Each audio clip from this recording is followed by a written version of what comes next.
Biko ọtụtụ ndị Igbo jiri amamihe niile Chineke nyere ha, obi ha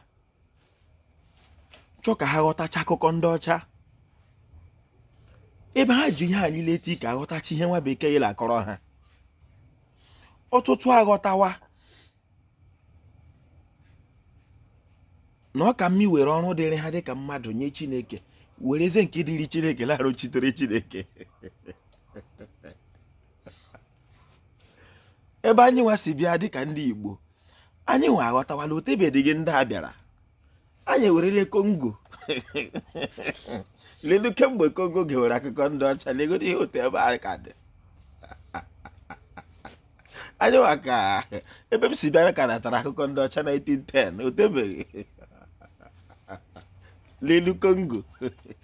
Ndị Igbo tụrụ ilu si na ụzụ na-amaghị otu esi akpọ ogene ya lee ịgbanya n'ọdụ.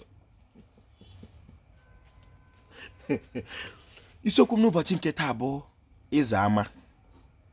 Ọ bụrụ na ị bụ onye Igbo na ebe isi bi ụwa, na ụmụ nwaanyị alụtara alụta bịara ije dị na ka na-apụta were azịza buru m n'okwu bekee Ịza Ámá ka ọnụ ma njakịrị. Ihe ọma mere gị. Nkwachukwu Ojiagbọ, a na-akpọ m Ojiọfọ. Abụ m onye olu okoro nke dị na ọmahịa n'obodo nke Chineke. Igbo amaka. Ihe ọbụla ga-eme gị dịka nwaanyị bịara ije dị n'obodo ala Ịza Ámá, ga-ahapụ ikwu ụmụ nwaanyị be gị here ama. Iwe ebe ọ na-ege na amụọla gị ọzọ, iji kpego ụbụrụ onye bịara ije dị iji zụbụrụ nwatala aga. Kwuru ụmụ nwaanyị ibe gị Ịza Ámá ka ọ dịrị gị la mma. Ojiọfọ kelere Igbo, ọ ga-adịrị Igbo la mma. Igbo